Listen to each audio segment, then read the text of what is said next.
Greetings, everyone. This is Tandasizwe Shimaringa, host of Rootwork here on Black Liberation Media.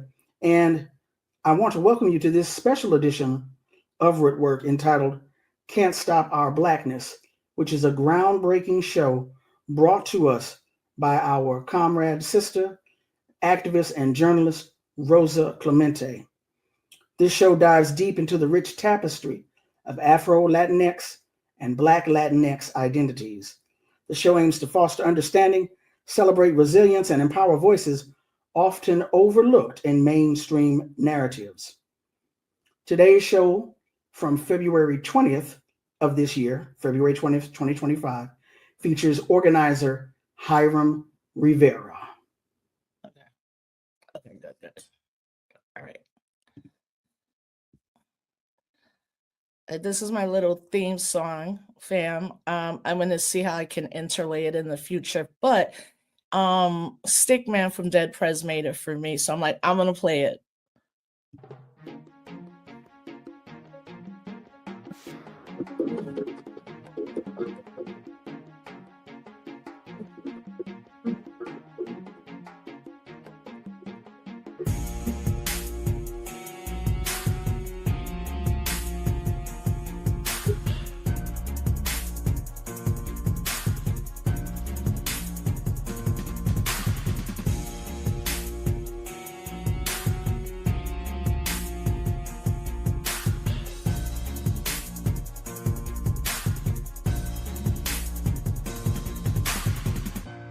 They don't want you to know the truth.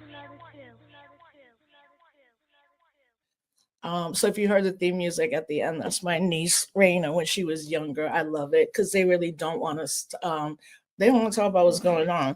Every day's a shit show. It's only been 30 days. I feel like it's been 20 years. I don't know. But I'm so happy that my numbers keep growing. So first and foremost, always thank you to my sponsor, Cooperation Jackson, both for Disrupt the Chaos. Y después aquí, Can't Stand Our Blackness, right? I've been wanting to do a show really focused on Afro-Black Latinx, identity, culture, and politics, and that's why I have like my comrade, like anytime I want to go deep and like truly see it from a different lens or our racial construct, I'll call Hiram and be like, what are we supposed to do about this? And we both, our political homes are the Malcolm X Grassroots Movement, so that's important, at least for me to say that's who raised me to be a movement person, my comrades, all of them in Malcolm X Grassroots Movement. Yeah, so thank you. Keep watching it, keep sharing. And I have a bunch of things I want to kick it with Hiram, but Hiram, just a couple of things you want the audience to know, and also your organization. Yeah, thank you for the invite, Rosa. Always love talking to you. So for those who don't know me, my name is Hiram Rivera. I've spent the last 20 years as an organizer, working on a number of different issues, first starting out with the issue of political prisoners, but then working on the issue of education justice, juvenile justice, and most recently as the executive director of an organization called the Community Resource Hub for Safety and Accountability, focusing on the issue of policing, police abolition, criminal justice as a whole, and also the founder of our George Jackson Organizing School. And like you said, longtime member of the Malcolm X Grassroots Movement, and a bunch of different other organizations, and currently residing here in the city of Philadelphia.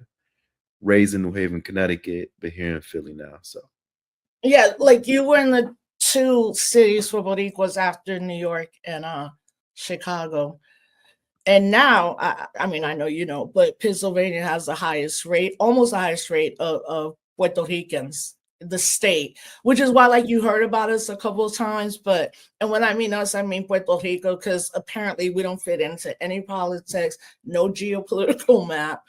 And when I say that is, first and foremost, folks, you gotta understand, Puerto Ricans were born as American citizens, right? So Latin America, or even, well, it's always Latin American studies, they do not include us geopolitically, right?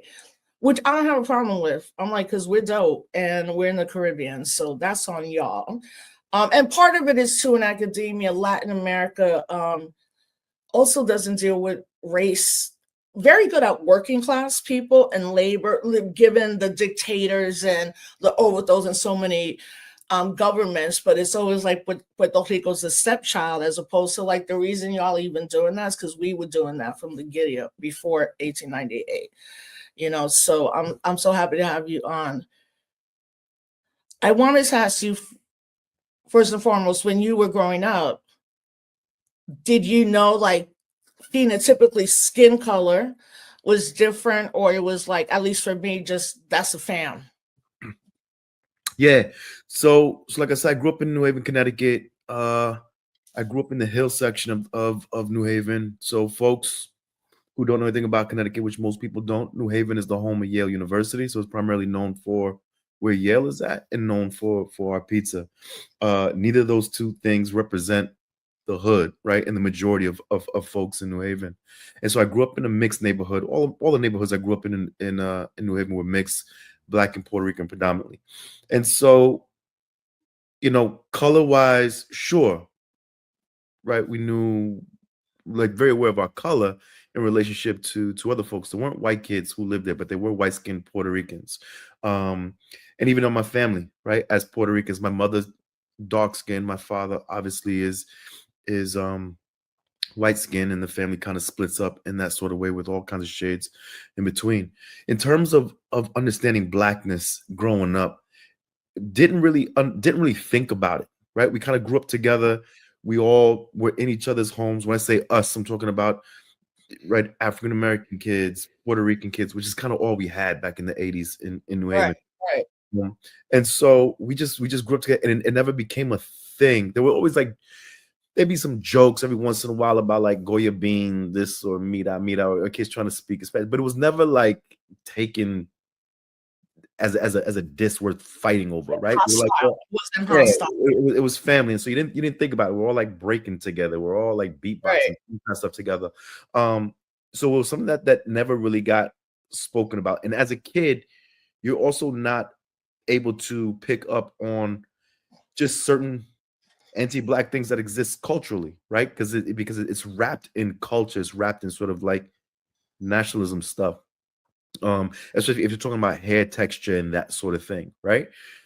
I didn't become conscious of my Blackness until I moved when I was 14 years old.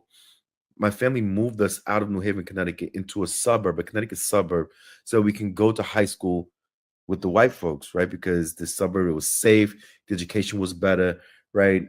Everything was so much better than New Haven. But also a big part of that was I started high school in 1990.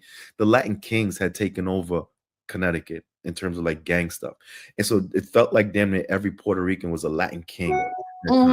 Violence was just incredible. And so our parents didn't want us becoming Latin kings, which I don't think we were on track to do so, but they didn't want us around that and moved us out to the burbs. That is when I became conscious of a difference. And so one, when you get out to the suburbs and you're around like nothing but suburban white kids, it is a completely different world. The slang is different. What they think is cool is different. The music they listen to is different. Their worldview. I mean, it was literally like 15 minutes away from New Haven. You entered a completely different world that we didn't understand. And I knew it was a problem when first day of school, my brother and I, we lay out our outfits. It was August, so we had the starter outfits. It was the pinstripe baseball short set that you see in the summertime video from Will Smith, right? And our Patrick Ewing sneakers. I mean, it was tough, right? It was like killing the first day. And we walk in, and we walked into the cafeteria where all the students were at, and the whole school just kind of stopped and stared at us. And they're just in there in like these dingy clothes, hemp hoodies, some Birkenstocks.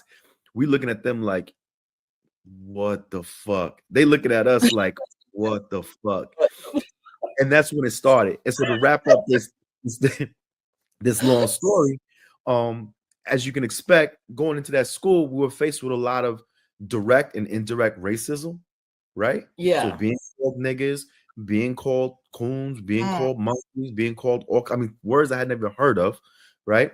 The indirect racism that was coming from the administration themselves. And so, you know, they would say there was a group of us who were students of color, so blended Black, Latino, Filipino, or whatever, that we became friends throughout high school, and they would invent rules that said we couldn't hang out in groups larger than 2 because we made the teachers nervous. And we made Wait, what do you mean? The school was more white? What did it mean? Like you guys and the Black people? Yeah, so Like, there was a small group. There was maybe like total. So what you had was the ABC program, a Better Chance program from New York City, that takes academically like astute students and sends them to schools in suburbs in New York and in Connecticut and Jersey. And so we had some of those students in our school, and then we had just some other students who were like Indian or Asian or whatever. But grand total in my high school class, non-white students, was about 5 of us. In the school total, maybe 10. My graduating class was close to 1,000 students. So you have about 4,000 students in school, maybe 10 are students of color. And so the school administration, the principal, had said that we were not allowed to hang out on free period or in the cafeteria in groups larger than 2 because we made the teachers and we made the students nervous. Now, we did it anyway, right? But that was just where we started to pick up on that. So what happens? This is 1991. I start high school. 1992, Malcolm X, the movie, comes out. My father, who's not, I wouldn't say holds revolutionary politics, decides like, yo, I'm gonna take you, me and my brother, to go see Malcolm X, the movie, because he says it's history. You got to see it. Right? My father looks Italian, right? And so, we're like, all right, I'm 14 years old, right? I don't know. I see it, and my mind is blown away. Now I know Dr. Jerry Ball hates that movie, right? But and for all the political and historical inaccuracies, I get that. But at that time, at 14, my mind was blown away, right? right. Finally, it was like language and context put to what we had been living in and we're going through in that school. Because the way my parents understood that was, well, don't fight those white kids because you'll get arrested and we don't have money for lawyers, right? And beat them in academics, right? Like get better test grades in them, get better. But that's hard. It's hard to focus. You know, I had teachers call me, and also we're teenagers. Like no matter what, like we're going through the most biological, mental growing. Right. So there's a lot on that. I had teachers calling me homeboy. I had a math teacher who said, yo, homie, you be doing your homework today? I never forgot that call. I never forgot, just like that. Right. So it's like, I'm not trying to do your work. I'm not trying to do nothing for you people. Right. And you start wilding out. I get a Malcolm X poster. My mom notices that I'm kind of like just withdrawn, just not doing well in school, just not having it. We literally cried. We want to go back home. We said, send us home, take us home. We don't want to be here. A whole year of that. She walks in my room. She looks at the Malcolm X poster and she goes, I have friends who do that. That's what she said. And I looked, right? And it was NOI. My mom worked in a jewelry store in New Haven. Across the street was a sports clothing store type thing. And the brothers were members of the local chapter of the NOI. So she hooked it up. She would drive me to New Haven, bring me back to New Haven. The brothers would pick me up and would take me to the mosque, right? Because she's just connecting it to the movie and whatever. I talked to Minister Muhammad was his name. And that first day we're talking, and I said, you know, Minister, I'm dealing with this thing. I was like, I go to school, they're calling me nigger, they're calling me jigger, they're calling me all these things. But I'm Puerto Rican. I don't understand why they're saying that to me. Now, fuck them. I get what they're trying to do. So we have problems because you're trying to be racist, but I don't understand why they're using those slurs for me. Right? I'm Puerto Rican. And he puts his hand on my shoulder, he looks at me and goes, brother, right? And then just broke it all the way down. And right there, I was conscious of that, like, conscious of what it meant to be Black, conscious of Blackness, conscious. We grew up in it in my house. Like I said, my mom is dark skinned. We had, you know, my father was a bookkeeper and did bookkeeping for a Black book publishing company called Harambe that had so we had the books in our house. Right. But for me, there's Black and we come from Africans, but we're Puerto Rican, right? Understanding in a nationality kind of way. We're Puerto Rican. African American is something else. With family, because they're in my house. We live together. We, you know, it's all love. And the minister broke that down on this, you know, saying that it goes beyond nationality. And there's just so that day it was like, were you a senior, junior, or what? What grade were you in? I was a freshman. Oh, so you were ninth grade. Okay. I was like 14 by that time. It was like 14, 15. So going into my sophomore year, because So Malcolm right X now, was 92, so it's like going to my sophomore year. yeah. So wait, well, you're a little bit younger than me. So what year did you graduate from high school? 95. Okay, so this is right now, this is so fascinating because we've never gone deep about our families, because that was your experience was almost the same as mine with two differences, right? So born, raised, and not born, raised partly in the Bronx. Like, remember the blackout of 1977, like it was happening, remembering, like, bricks and destruction and all that ugliness around that. But yeah, the same for me, like African American people, Puerto Ricans for the most part. But then my mom moves us to the suburbs, and part of it was the public education system. But where she moved us was it's called a village, Elmsford, New York. And we were definitely the first Latino family, period, right?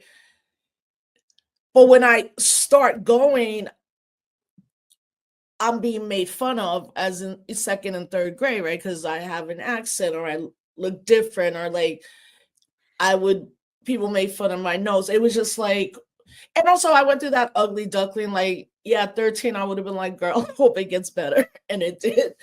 But it was such a small community, but it was African American, white, like 100, and then us. Yeah. The African American community is actually more affluent than the white American community, but we knew each other. I graduated with 33 people. So we went to junior high and high school together, 7th to 12th grade, right? Everybody, and everybody knows you. And like, if you're smoking a cigarette, someone's going to call your parents or things like that. I mean, I even tell people I never ever saw a police officer my entire growing up in Elmsford, New York. But they also made me go to immersive language because I was bilingual, right? And I have so much hate for the way they treated me, where they would pull me out.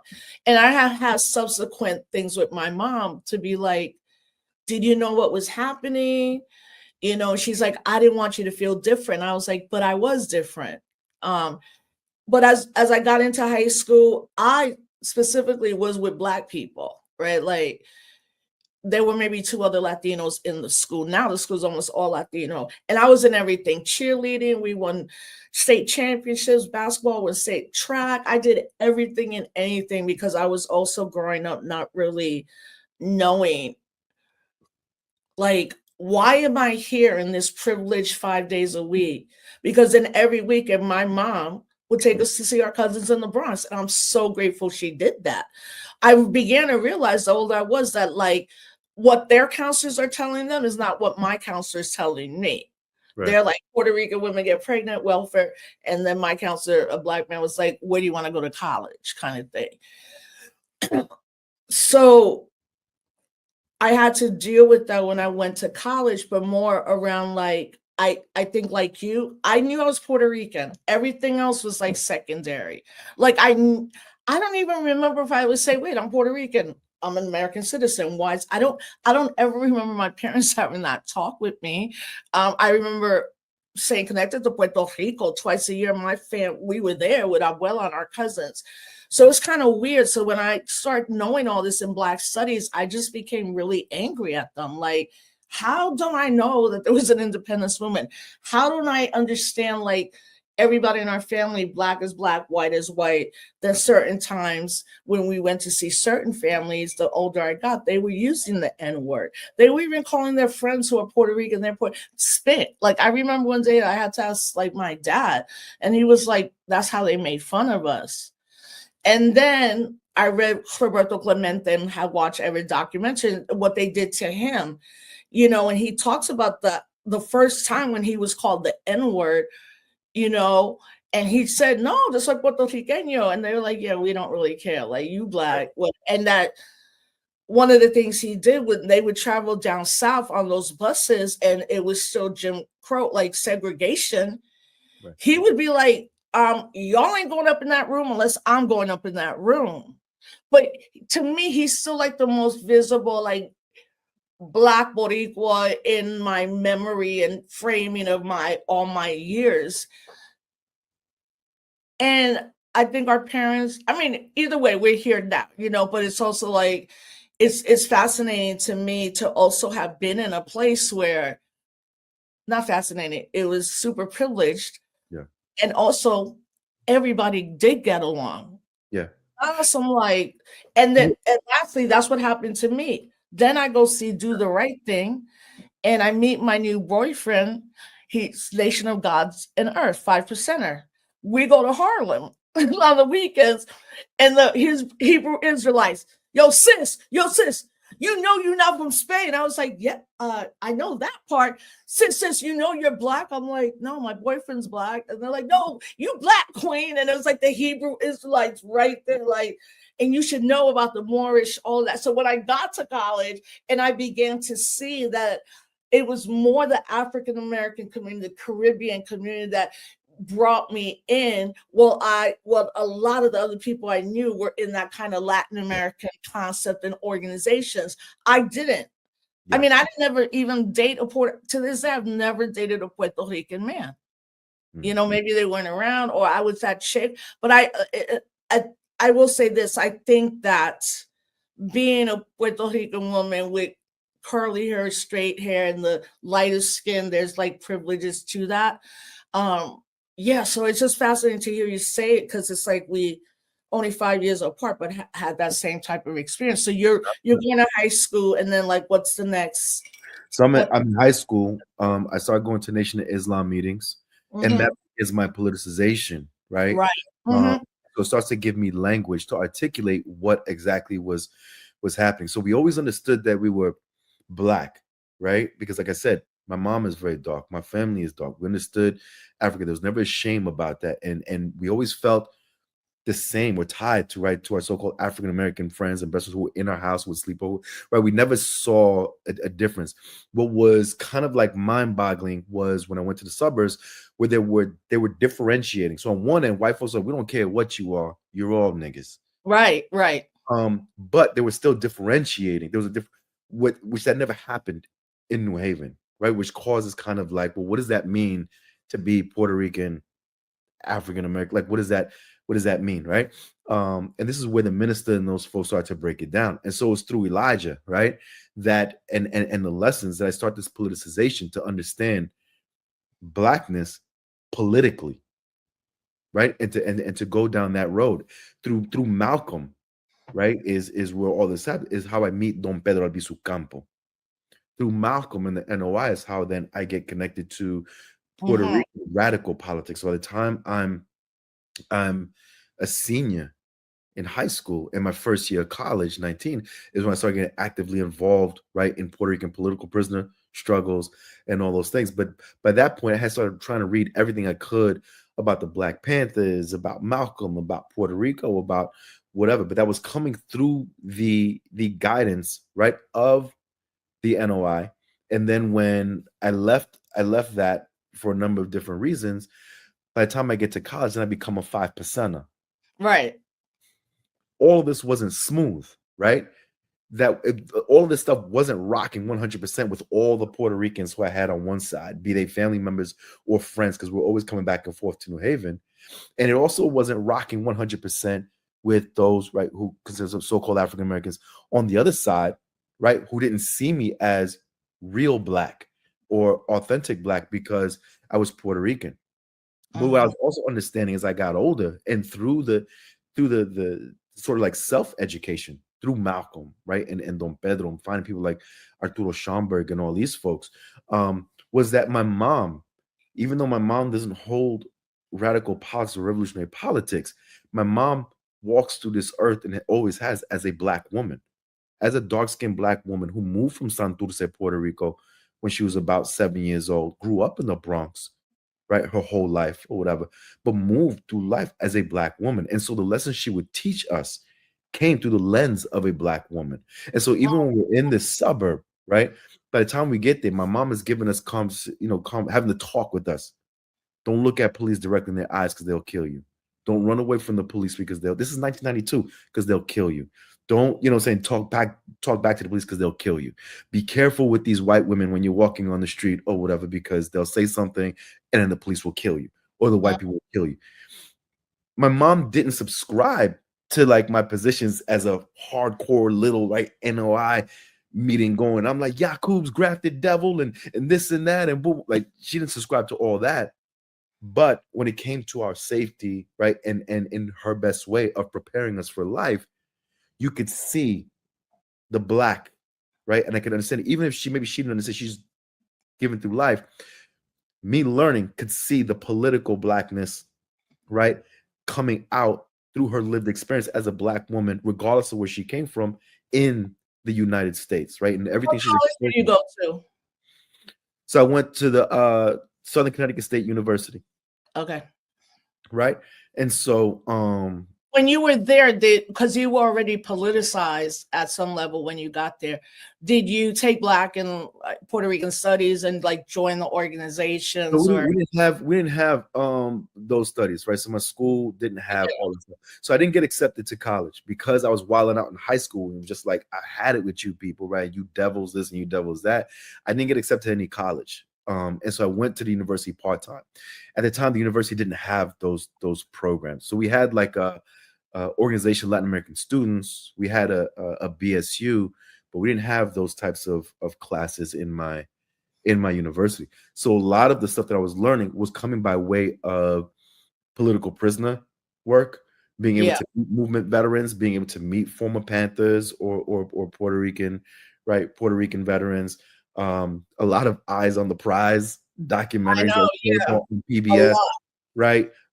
It was a lot of learning, and then trying to process my experience growing up in that suburb, and then moving back to New Haven for college. So we were in that suburb for like 4 years, moving back, but you're coming back with a different lens. That 15 minutes up at I-95 exists a completely different world, where my school wasn't underfunded, where the lunches were good, where we had brand new books, where there was like teachers, and you know what I'm saying? Like it was a completely different world, just 15 minutes away from where I was growing up, right? Mine is 18 miles away. So from Elsford, New York to the Bronx, Westchester Avenue, to this day, my dad still has his business over almost about to be 60 years. That's weird. That I get that, because you're going back and forth in these 5 days, like our schools and like if computers existed, we all would have had one. If iPad, like there were no metal detectors. My freaking one of my trips was to Spain, Portugal, Morocco in high school. Yeah. So we probably had that same kind of that public education, where now it would be seen as like private, and then negotiating everything else, right? Mm-hmm. Yeah. And so it starts through there, and then once you get to college and you start reading other folks, and you start reading Fanon, and you start reading, right, and being introduced to all these other things, then I start to understand, right, that for a big piece, if we put the culture stuff to the side, right, and all of those roots, I'm Black because the state says I'm Black. Mm-hmm. I'm Black because I suffer the consequences for not being white in a settler country, right? And this is for none. I am rich because I'm white.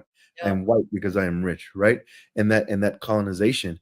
And so through that, then being able to then identify not only my own colonial thinkings and uprisings, but then being able to identify it, right, in New Haven, being able to identify it in Puerto Rican communities, being able to identify it in Black communities, right, and going through that process, where it was a challenge, because it wasn't like everybody was on that, right? This is like 1996 we're talking about. Folks really weren't on that wave, so you get shrugged off for like, man, go ahead with all that Malcolm X stuff, go ahead with all that, Chuck D shit or whatever they would say at the time. And it wasn't really on that wave. But I think that my mom was like, wait, you're Black now? I was like, oh. She's like, so you're Black? What? And I was like, no, Mom, because once I got into Black studies, it was a wrap. Like, my experience, the Latinos hated me. on my college campus to this day. Like, you know, how many times have me and you maybe done a panel and they're like, oh, can we not talk about that race thing? And we're like, no, like, stop. I just have always felt more loved and engaged, particularly in African American organizations. But I wonder, did you have that experience, or was it like already out? Was it an experience where you would get invited to do something as you become an organizer and they said, well, we want to talk about race, so we don't talk about that? For me, it wasn't directly like that, but there was kind of like you would get like, so again, if I brought up lessons, right, that I learned through the NOI or Mhm. 5% experiences or just identifying as Black, right? And you Right. do this as well. It's like Black Puerto Rican, right? I don't do like Afro or, you know, it's just I'm Black Puerto Rican because I felt like it's a political statement as well. Again, going back to, right, our lived reality here in this country. And so there'll be folks who will kind of like try to differentiate the two or try to separate the two. I don't think it wasn't as extreme as we have now with a lot of the nativist politic that's taken over or is really growing within, right, US Black communities. But Yeah. you always had these sort of like on both sides of the coin, right? Where I'm either not real Black or Black enough for some folks, or you're saying too much Black because it sounds like you're ashamed of your nationality. But it Yep.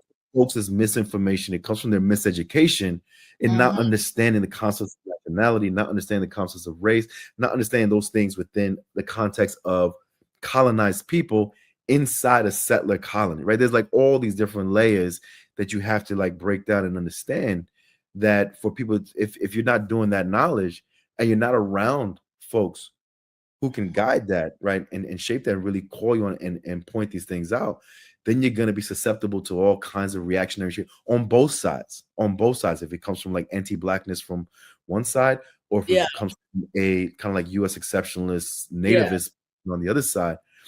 But for me, the way I overcame that was that what I learned from Nation of Gods and Earth, right? You show and prove. Everything had to be actual fact. You had Right. to show the fact and prove and show and prove. If not, then you out here Yeah. you speaking Nobody's trying to hear spookism, you. Yeah. Yeah. you speaking spookism, you speaking, you know, all kinds of trick knowledge or whatever, right? You had to show, and so I was confident in what I knew. I was confident in what I had studied. I was confident in what I had lived and was able to do that. And when you do that, it also checks everyone else, and they're forced to, right, or go along with that because it's like I'm not giving it up. I'm not going to stop saying I'm Black. I'm not going to stop saying I'm Puerto Rican. I'm not going to, right, with full understanding of what each of those mean, right? And it doesn't mean that the experience of my experience is 100% going to be the same exact experience of the Black community or so-called African Americans in this nation, because that is a very specific history, right? It's a very specific context inside of this settler colonial nation that we live, right?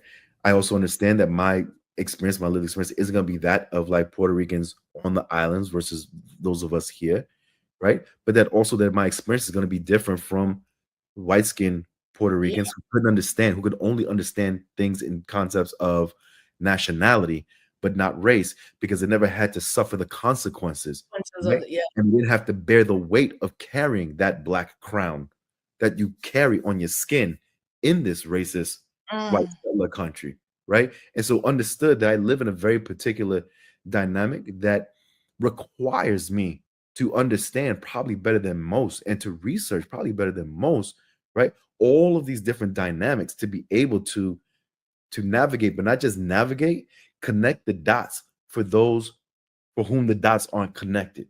And again, bringing that back to what I learned through Elijah, what I learned right through the 5% is to bring light into the dark, right, and to make knowledge born to those who didn't know. I'm not gonna right the blind, deaf, and dumb as they would put it.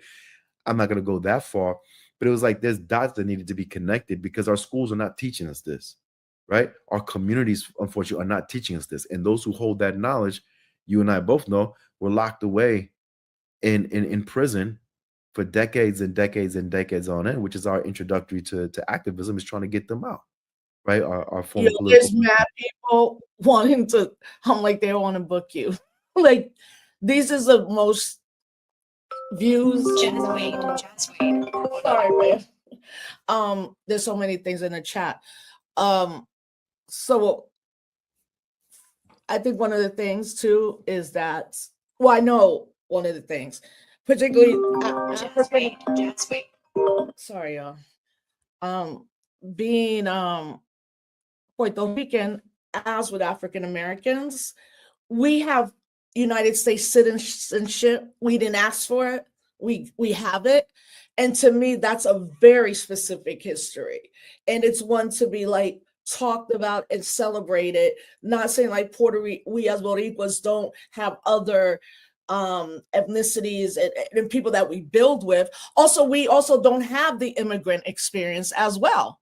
It's migration. And for me, I think in hearing you say this, it's then, as you said, it's the politic now. It's not just because all of a sudden you're like, oh, I'm Black now. Well, what does that mean? So in saying that, I'm just gonna say, so you're getting match shout outs, peace, Hiram. All right, you're good. Yep. Let me see. Afro Latinos have always been in existence. Yes, absolutely. I would say yes, but language is very different. You are not Black American. Black Americans are special people. So I get that. And I think that speaks to ADOS, obviously. And if we're with Schomburg, we're Black, peace. Okay. All right. Look, I think one of the things is that you bring up, like, I'm not going to allow anybody to shame me because I am a Black Puerto Rican. It just speaks to the not understanding like international, but understanding the politic of Pan-Africanism. So is that the same experience for you? The politics come through that understanding as well? Being a Pan-Africanist? Those politics came through, right? So it's my political education that first started through the NOI and the 5%ers, and then was formalized in places like the Malcolm X Grassroots Movement, in the Puerto Rican Nationalist Party, in different organizations, and most importantly, meeting elders, right? And so having relationships with, elders like Nahanda Abiodun, who was Rest in freedom. who was charged with being a part of the team to liberate Assata Shakur from prison, and was also exiled in Cuba, right? Being able to correspond with people like Dr. Mutulu Shakur, and different, different political prisons throughout the years.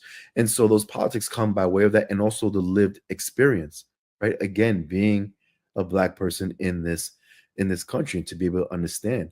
I think it also comes from being in these organizations, right? Like 5%ers, like the Nation of Islam, that are grounded and rooted in the historical context of Black people in this country, right? Which has to be understood and respected, right?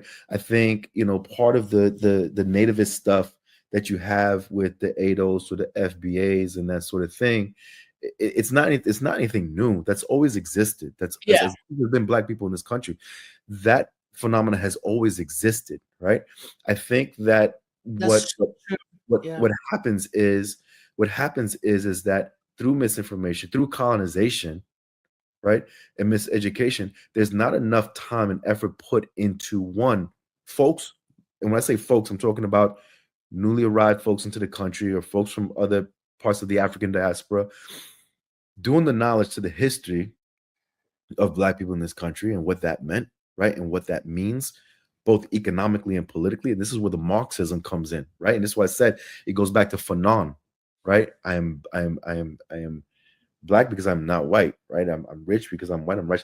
That whole thing, right? Understanding what it means, what it's meant to be Black in this country, what it means to be Black in this country, what that means for U.S. empire, for the growth of U.S. capitalism, for the growth of U.S. wealth, right? That has created the conditions that we see today. And respecting that and understanding it. And on the flip side, understanding that that's just one side of the coin. That Right. thing is happening in the U.S. as colonies, right? So while it's a lot of cotton and tobacco over here, it's sugar and tobacco over there. That same thing is happening over there at the hands of the same white people for the same benefit, right?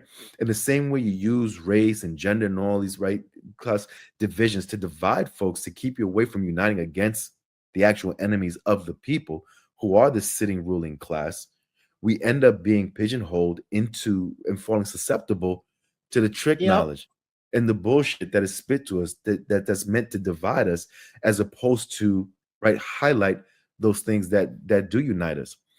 Are there going to be So differences? Of course, I want you to keep going. I'm just gonna let people know. I'm gonna put up some slides. So the first one y'all are seeing is by Stephen Biko, South African apartheid leader, created the ANC, but went more radical, which is why he was assassinated. But he says being Black is not a matter of pigmentation, but being Black is a reflection of a mental attitude. And the thing is, you were also learning history. Yeah. Right. And not only American, but obviously Puerto Rican history and finding out things, and then our political prisoners. And I'm glad you even mentioned the Nation of Islam, because when I was being attacked as a student leader in being president of the Black Student Union, but then went hard against the Zionists and just like physically got attacked, and someone broke into my crib, right? Like it was the Nation of Islam here, Minister Muhammad, who was like, oh, that won't happen again. I'm glad you bring that up, because I think a lot of younger people that are watching, if they even know the NOI, if they even have Nation of Islam, if they know the name of Louis Farrakhan, most of it will be negative. And there's things to say about the Nation of Islam. There's also real concrete things to say that many African-American Latino men in prisons, some of them convert to religion and some of them convert to Malcolm X. Right. You know? Right. I mean, with all its contradictions, right? And looking at this quote by Steve Biko, for me, it's Black is a politic. Absolutely. Again, political classifications, right? Like whiteness and Blackness is created in this country as a to designate as their politic different people, to Yeah. legalize the apartheid that existed in this country, to Right. legalize the stealing of both indigenous land, right? But the robbery of Black labor and Black bodies to develop U.S. right capital and to position the United States to be in the imperial power that it is today. And so Black is a political designation. So when I said like I don't identify, never identify as like Afro, what do you go F? It's Black because it is a political designation, right? That does not, and in that political designation, understanding where I live, then it's also a responsibility. So it's not just a political designation, but it's also a responsibility. Right. We ain't just going out there to be like, oh, we Black too. No, like and to learn and to know the history of Blackness and my people right in the Caribbean, but also the folks here and the way the contexts are different and how that shapes out, and to understand and honor both of those histories, right? It's not to get into, again, these reactionary positions of differentiating between whatever the diaspora, splitting up the diaspora, because that's never been a thing for our leaders, right? If you go from Malcolm to DuBois, or that's never been a thing. That is a reactionary response to, concerns and issues of people feeling like their needs are not being met. But again, you're asking the devil who put you in that bondage, who put you in that situation, right, to recognize you, and you're turning your ire at other people who look like you because the devil told you to do that. Again, that's the trick knowledge and whatever. We don't have to get too deep. And it's white supremacy. Like it's when we talk about colonizing our lands, we decolonize them. We got to decolonize our minds, like Richie Perez always talked about. Bello Malo, Bello, when it kicked that out, and when it becomes about colorism, for me, that becomes problematic. But I'm curious to know your take on real quick. It's colonization. It's colonization. So it's the colonization of our countries. So if you're talking about Puerto Rico, that has been colonized since Columbus arrived in Right. 1493, right? Puerto Rico is the oldest colony in the world, like official colony in the world. Yep. That whole Caribbean has been colonized since 1492. It has never not known colonization. The only country in so-called Latin America and the Caribbean that has gone through that process and still has not completed the full decolonization is Cuba. Everywhere else is still under some form of U.S. colonization, either direct colonization like Puerto Rico is, or neo-colonialism, the way the rest are. And then for the British West Indies, right, it is English colonialism or French, right? We see the vestiges of colonization. Black people in this country, so-called African American, are a colonized nation, is a nation within a nation.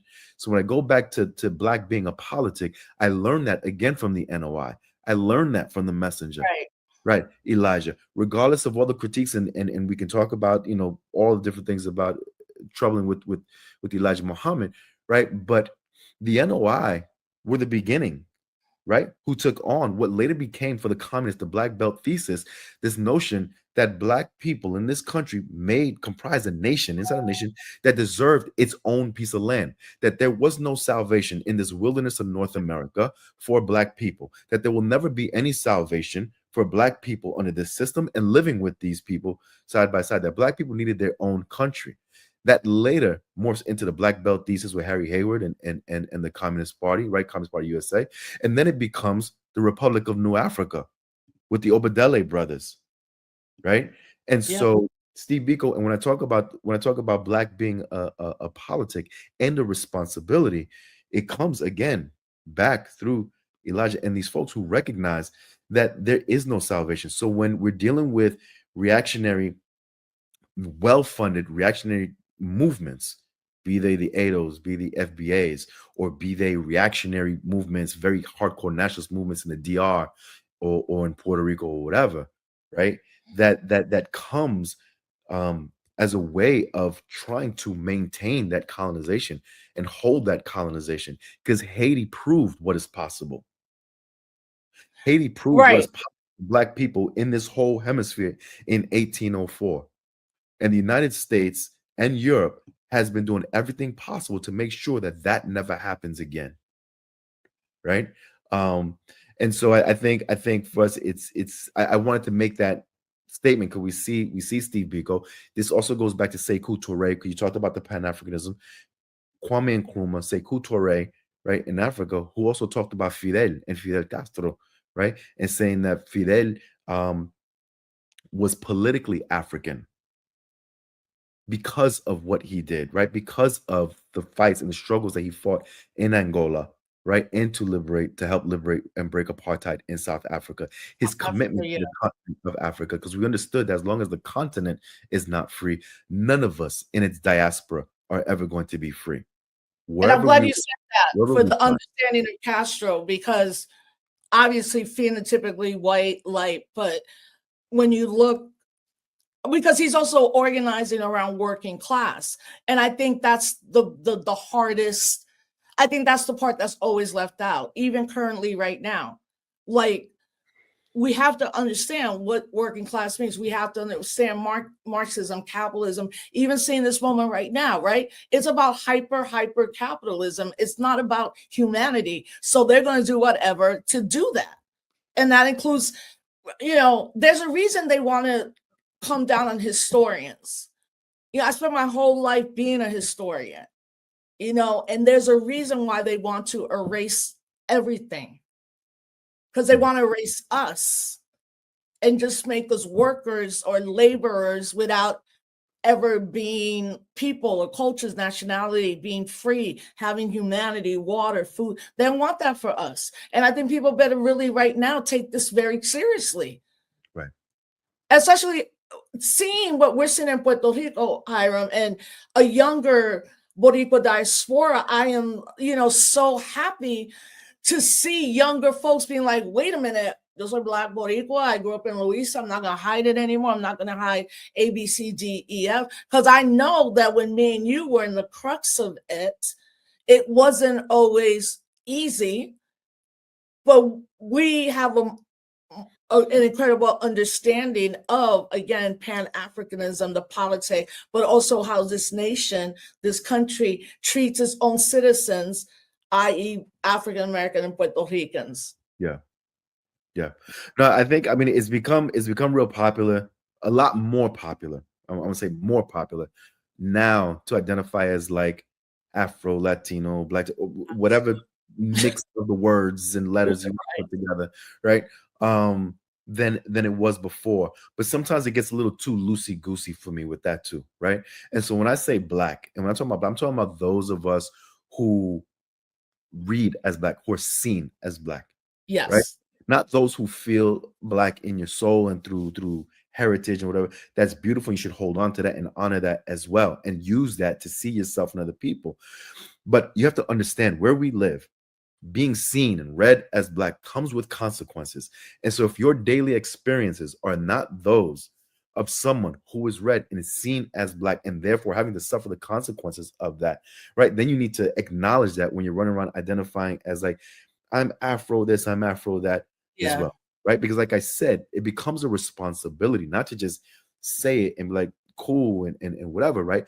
But then what are we going to do about that?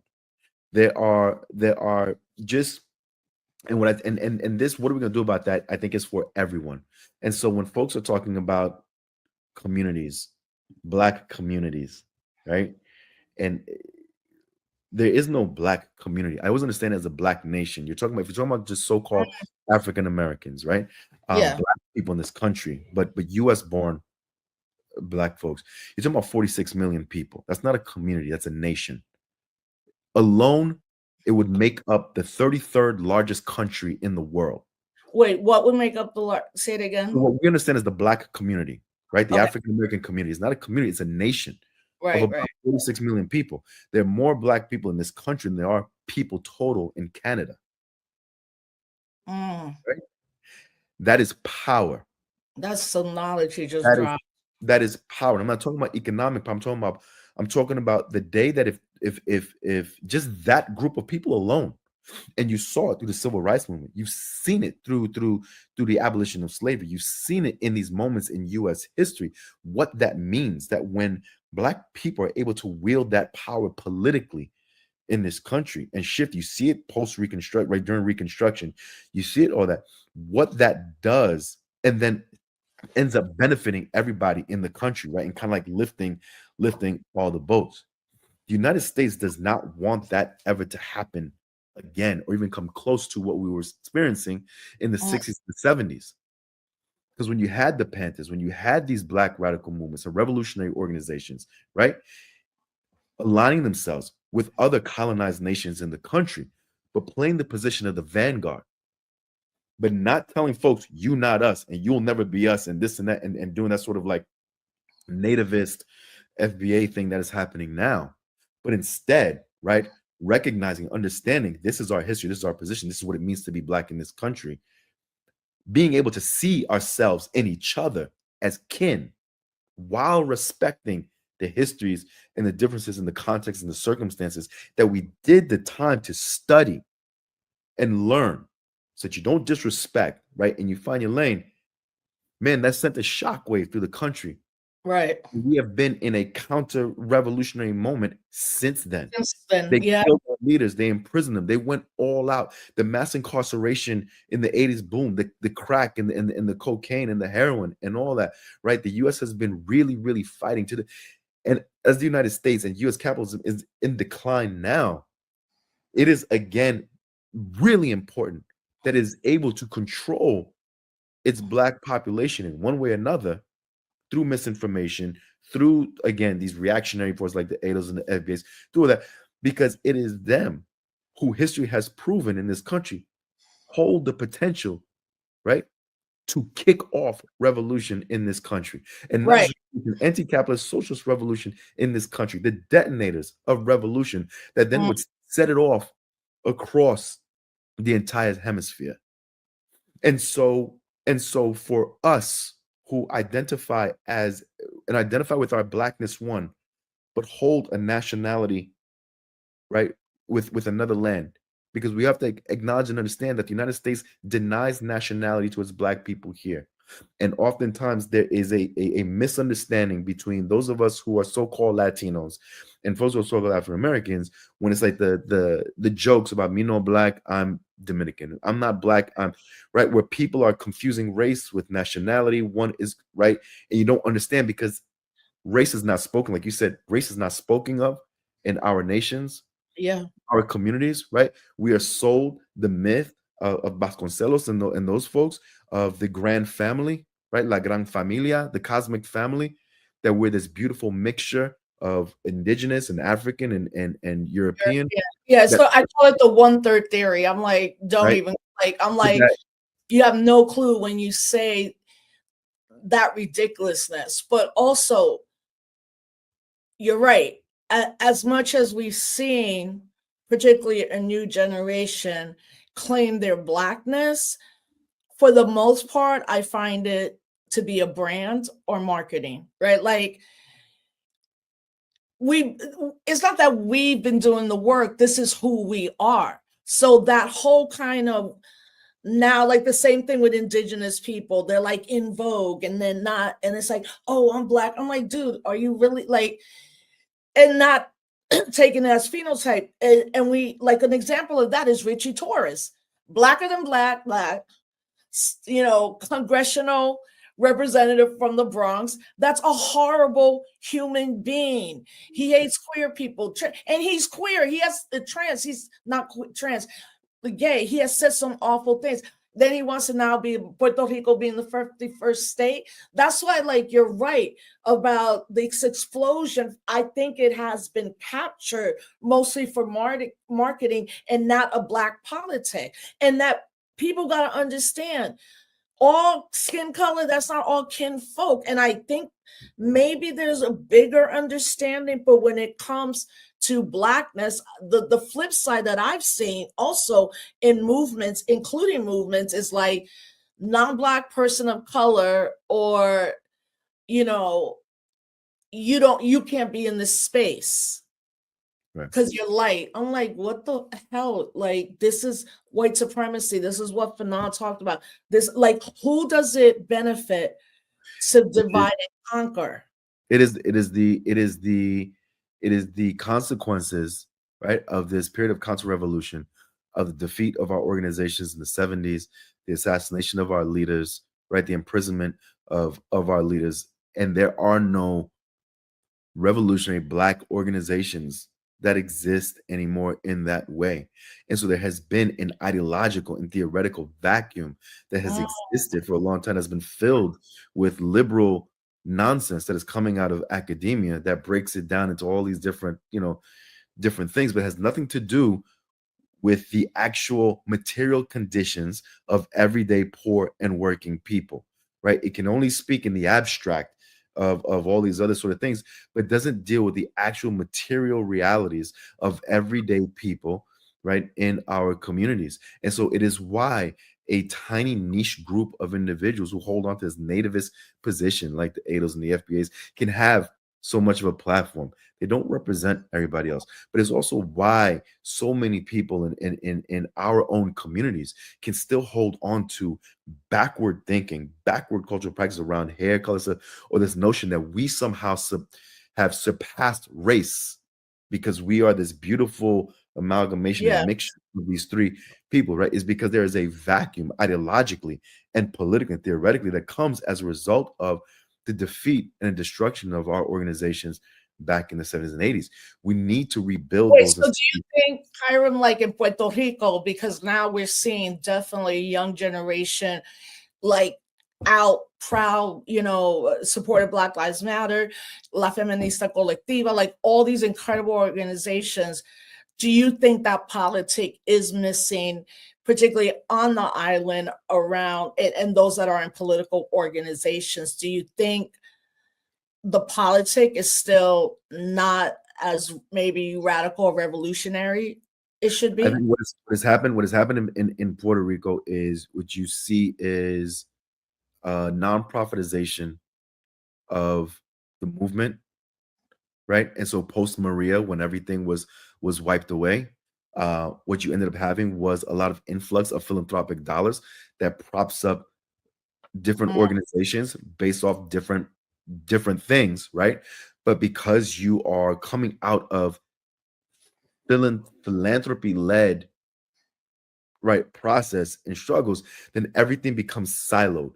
Because what philanthropy does through its grants is it silos everything as if all of our issues are in it. So the issues with public schools has nothing to do with your issue of public housing. Your housing has nothing to do with the fights around Medicare. Medicare has nothing to do with the issues of incarceration. And so you fight all these things in silos, independent of each other, when we as poor working people, Black, brown, yellow people in this country understand that we experience all of those things at the same time. Mhm, Right? mhm. The same Yeah. way that we experience and depending on who we are, right, experience race, class, and gender oppression all at the same time. Right. And so what has happened is that what is lost again is the ideology and a theory. And so these groups oftentimes don't speak of capitalism in a way that is articulating an assessment, a material assessment of capital, right? How it's impacting the conjunction, the current collection of crises in the moment, right?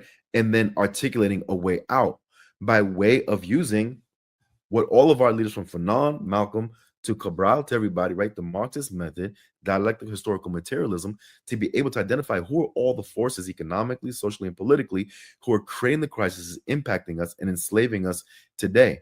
We instead hop on these things around identity, around like phenotypes, around that sort of thing, which must be fought. We have to fight anti-Blackness in our communities as we struggle for a free Puerto Rico.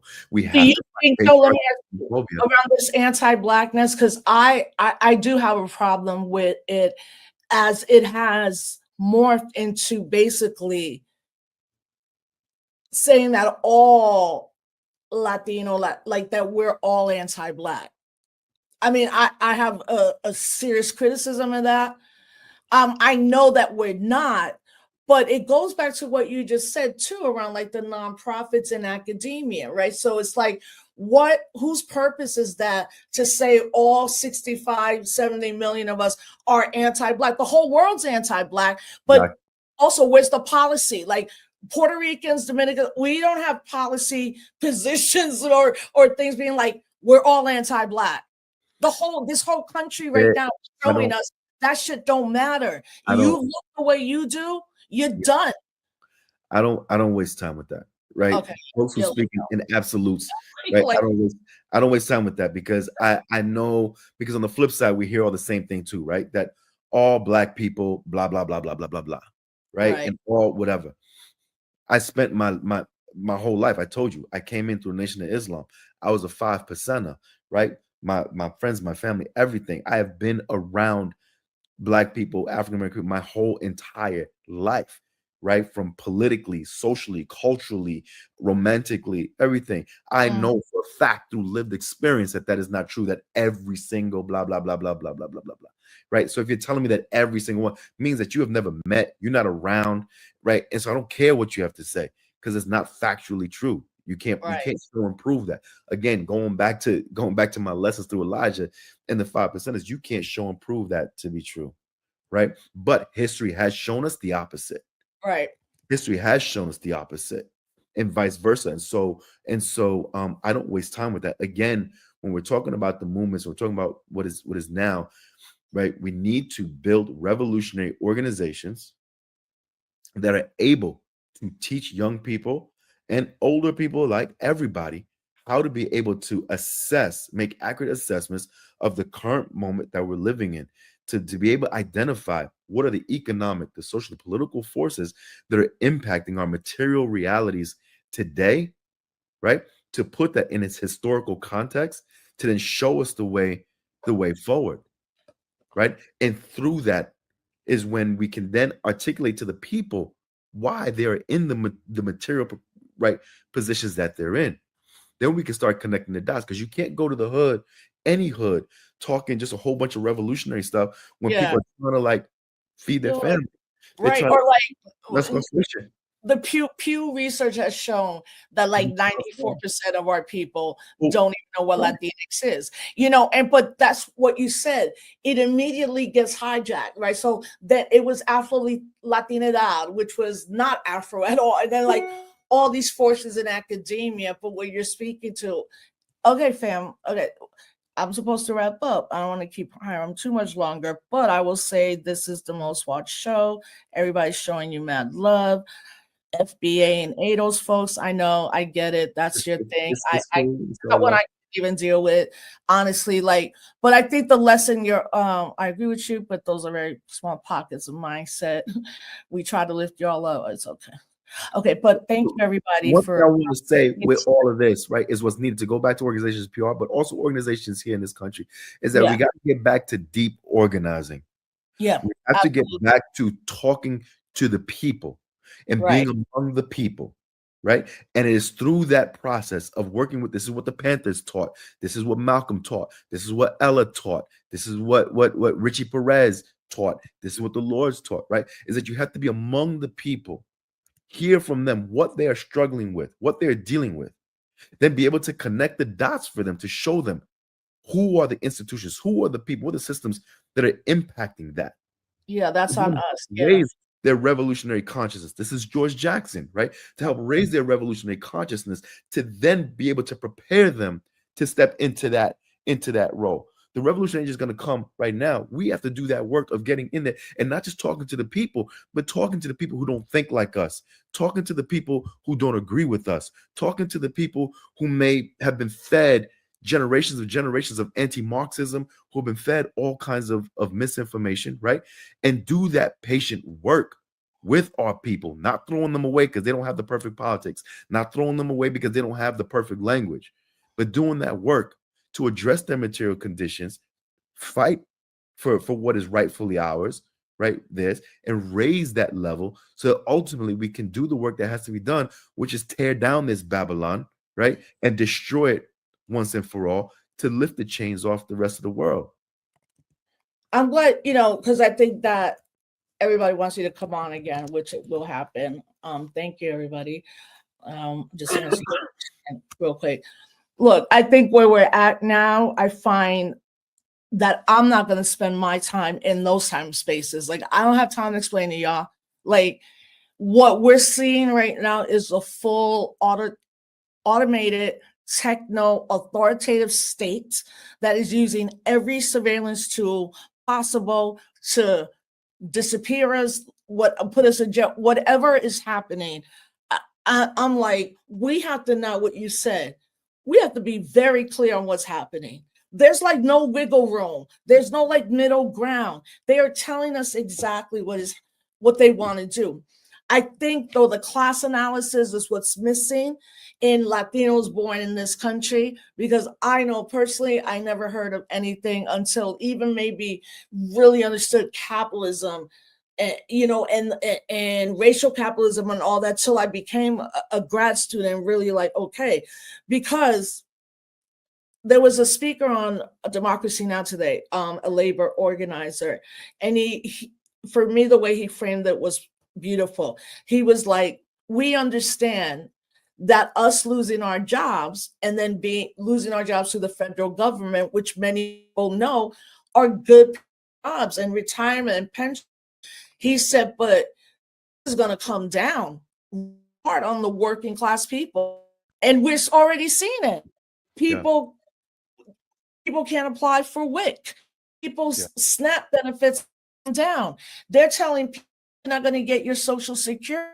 Like, this is a full billionaire attack us and take like, what are we going to do when they stop giving meals and arthritis and their Social Security?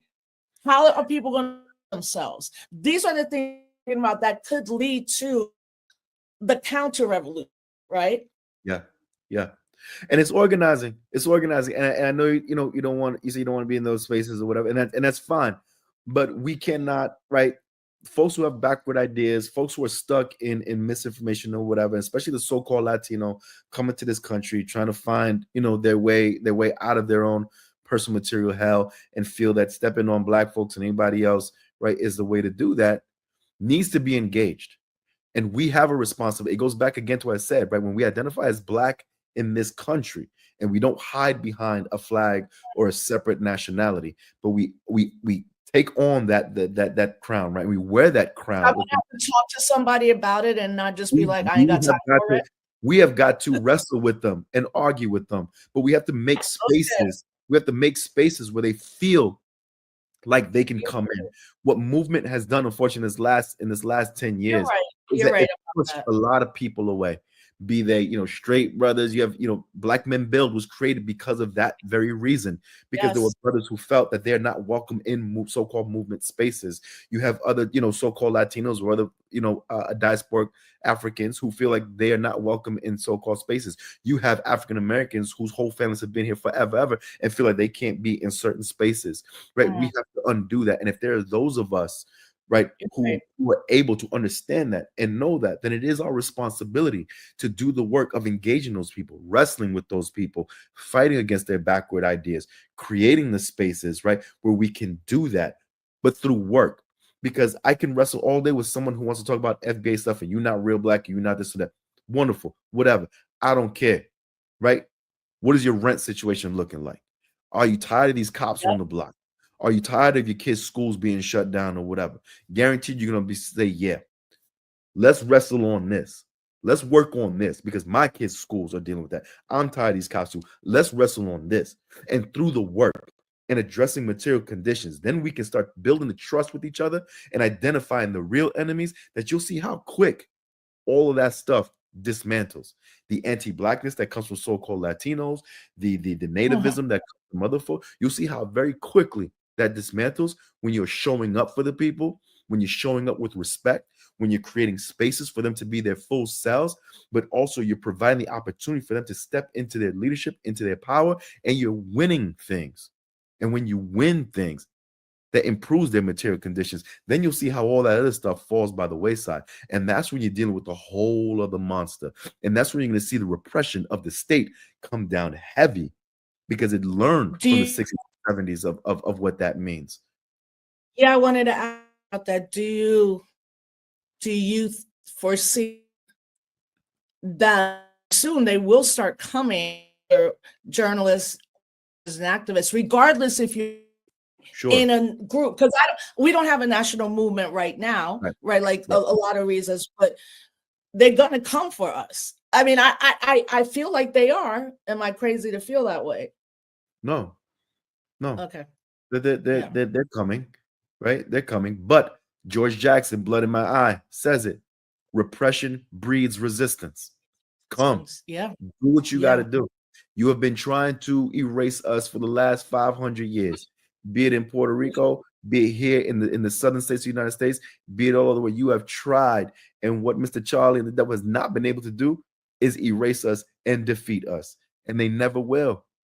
History has proven they never will. They will try, but it's on us to look back at our history, look back at those who came before us, who gave us the lessons, who gave us the jewels, do the knowledge and study to prepare ourselves for that fight, because it's an inevitable fight. It was written, but we will come out on top. The makers, the owners, the cream of the planet Earth, fathers and mothers of civilization, God of the universe. That's the first lesson I learned. I am not afraid, and I am fully confident that we will win. Come what comes, we will win. Leonard Peltier stepped out of prison after almost 50 years, after almost 50, fists raised high, and said, "I'm still committed." Oscar Lopez Rivera did it. Sekou Odinga did it. Mutulu Shakur did it. Mumia Abu-Jamal, who still sits in that prison cell with COVID, with all the ailments or whatever, you know what I'm saying, still committed. Jalil Muntakim, still committed, right? He was here this morning around the issue of the correctional facilities where CEOs are doing a wild strike and they want to call in the National Guard. I'm glad you brought up the political prisoners and the movement, because, when they're free, people are like, even with Oscar, Obama freed him, even with Leonard. Biden freed him. No. The movement did that. And young people need to understand that things can take 10 or 20 or 30 years. But I will say this, being introduced to work around political prisoners and prisoners of war, you were already in MXGM when I came in. And the same people I write, or I just never saw, how is this gonna not how they, no one's getting out, and they are. And the minute they all come out, I always ask you, little dude, don't you want? He's like, we ain't got time for that. We got work. I'm like, Leonard said it too. I watch Democracy Now. They got a video up today, and he, yeah, all right, I'm up in the for the rest of my life. We're gonna do some work, right? You know, and I guess it's like what we have to the politic of resistance, revolution. Yeah. I mean, in 30 days. El Che Guevara said it, right? El Che Guevara said it, that we have the honor, those of us in this country have the honor to be able to fight the beast in its own belly, right? That we're not in another country, we are in the middle of it, and we have the honor to be able to fight this monster right here in the heart of the empire. And so it's on us to do that work, to get involved, especially our generation, this Generation X, that I think that has pulled away, especially from the Puerto Rico politics, but from a lot of politics, kind of like pulled away because of a lot of, and that's a whole other show as to why that is, right? And you've got a lot of young people who are trying to find something outside of the nonprofit-driven, right, work or whatever, but still need. And I think that there's a way that we can do that respectfully and get back in the fight. And like Leonard said, no matter how old you are, this is for the rest of your life. And so if you made that decision, like Chairman Fred said, right, if you asked to make that decision at the age of 20 and you say, I don't want to do it because I want to live a little bit longer, you dead already, right? And so we dare to struggle, we dare to win, and that's, you know, that's our and people, it's coming, you know, like I think, I mean, at least this is the first time in our lifetimes we've seen this kind of gangster government, like, for real. Like all the other presidents, yes, so there's something about this that, you know, it obviously is trying to destroy all of us, you know, regardless. It's just like slash and burn. We don't care about none of you. Y'all that voted for Trump, you ain't gonna get your SSI. The madness, the chaos is that where the resistance actually grows better. But you have to be an organizer. You can't, like, social media is here, but it might not be here tomorrow. We don't know. And if it's not here tomorrow, are you comfortable walking on your block and talking to your neighbors? Because if you're not, that's what you allude to. That's the first level of the work. So, Hiram, first and foremost, thank you. I kept you so much longer. This is probably the most watched episode. You were getting all the high fives, claps, and I knew I had to bring you on because your mind is just sharp, and I think there's sometimes maybe when you're not in these spaces anymore for a minute, like it convoluted, you don't know how to see things right now, but I do, and that's why I wanted you to come on, because I was like, I needed to hear this. Like, you're right, you know, I have to, it is my responsibility to do that, you know, and get over, I guess, a little bit of my anger at the last 10 years, not for us, but some young people that did incredible work. And that's another whole conversation we'll have. But with that said, again, I want to thank you so much. Just let folks know how they can follow you and your work. So one, thank you, Rosa, for having me on the show. Thank you for all the work you have done for as long as I've known you, and for years and years and years. And it is my absolute joy to be able to refer to you as Dr. Rosa Clemente, because I know all the work that you put in to doing that. And so you know, Dr. Clemente, thank you so very much. You know, you can find the organization, again, is Community Resource Hub, and so on the social media it's at C Resource Hub, all one word. And that's where you can see like a lot of the work and a lot of the videos and stuff like that. I'm not super active on social media like that, and so that's the easiest way to get a hold of me. or just contact Dr. Clemente and Dr. Clemente? I know people will like the like can I was like, yeah, he needs to do big speaking engagements. I know sometimes that's not your thing, but sometimes, you know, people want to see you in mass. And also tomorrow, fam, unfortunately, tomorrow is always a sad day. That is the day where on the 21st, Malcolm X was assassinated in New York City.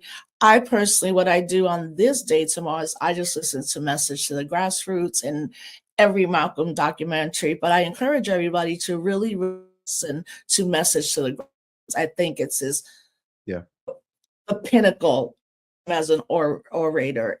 Yeah. Kind of where he was internationally. Y'all know Hiram, we'll bring him back. Just continue to follow me on YouTube. We'll continue to grow the show. Thanks everybody for watching. Thank you for all your time, my comrade. And you know, I will soon, hermano. And thank you All right. for Love well. Bye-bye. Love you too. Bye. Thank you with comments, and I appreciate the engaging. So share all the love, you know, from for Hiram. I think he's really genius. He always really makes me think and kind of just, all right, take a step back, committed to this work. You just like leave when it's hard. So come to my YouTube page. Follow our sponsor, Operation Jackson. Please follow our work. I know some people were on last week and really got some good ideas of how to begin to organize in their local community. It seems that more and more people are definitely like, this is where I am, this is what I'm going to do the work, you know? So we'll bring Hiram as much as he can be on, because he's always on point. So again, Disrupt the Chaos Wednesdays at 7, Can't Stop Our Blackness Thursdays at 7.